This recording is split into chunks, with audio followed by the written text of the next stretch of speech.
I eat antipasta twice just because she is so nice, Angelina. The Italian market has long been a Philadelphia tradition. Located in South Philadelphia along 9th Street, the market remains a vital link to Philadelphia's historical past. Many of the businesses have operated since the early 1900s and have been passed on through families for generations. And while it has undergone changes to compete with today's marketplace, its sense of history remains intact.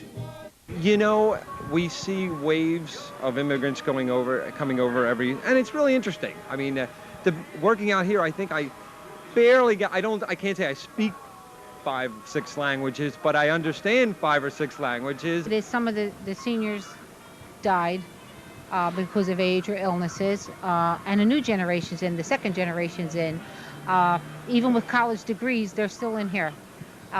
They stick with their roots, and this is where they want to be. We have a mixed culture now that we didn't have before. We have a lot of Asian and a lot of Mexican, but they kind of like blend in, but the majority is Italian, and it'll stay Italian because the big main stores are owned by Italians, because that's why they call it the Italian market. The market became more of a weekend market. Husband and wife both working, and they don't get out like they normally do during the weeks. It's a weekend market. When husband and wife are both off, they come out and do the shopping for the week. That's about the biggest change. Mm-hmm. Things revolve around the first 2 weeks of the month when, you know, there's a rush of money, pension checks, and everything comes out. Welfare. But as long as it comes, it doesn't matter when it comes, as long as it comes in. While various owners and employees speak of the rewards associated with working in the market, the operation requires long hours and much dedication. My brothers were up, me and my brothers were up at 2 o'clock in the morning. Who goes down the market, or who opens the store here? We sort of work in shifts. And we go till 5, 6 o'clock at night. I mean, it's a lot of hours. As it was in its infancy, the market remains a family-run business, whose stores have been passed down from generation to generation. This store's been here since 1934.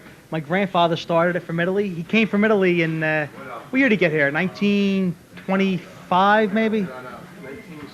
1917. He got here in 1917. He worked up the street at a butcher shop. He worked really hard. He saved his money, opened up his store in 1934.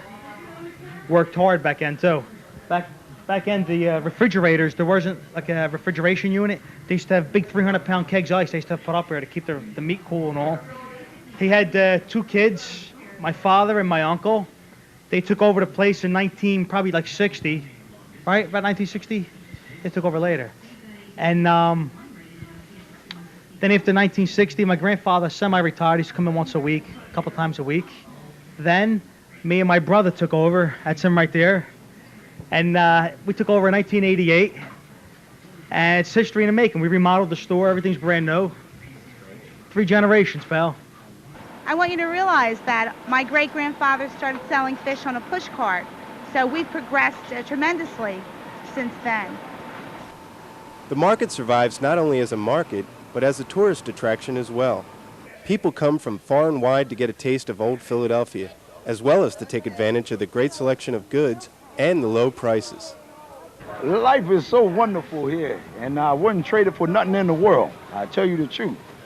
Good service, good price, good attention, always the same. Always the same. I can say that. Well, we've lived in Philadelphia for years, and now we live in Florida, and we came back to see the market again.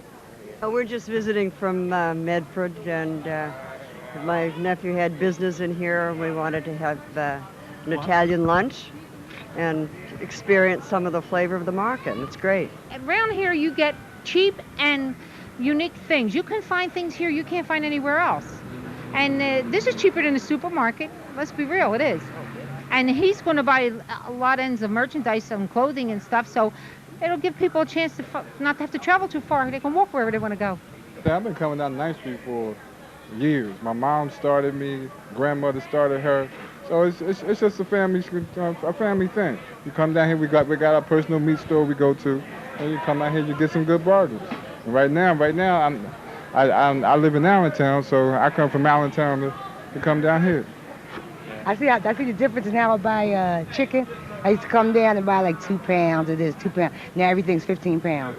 And my boys are 10 and 15, okay? This is just the difference in how they can eat, you know? But with today's ever-changing market and economy, what does the future hold for the market? And we're going to promote our market and keep it going and improve it and upgrade it to the things that are happening in the world. Yeah, we're going to hit the millennium and do it right. Guaranteed. But this merely scratches the surface of what brings people to the Italian market. Reporting for Trips on a Tankful, I'm Frank Brown.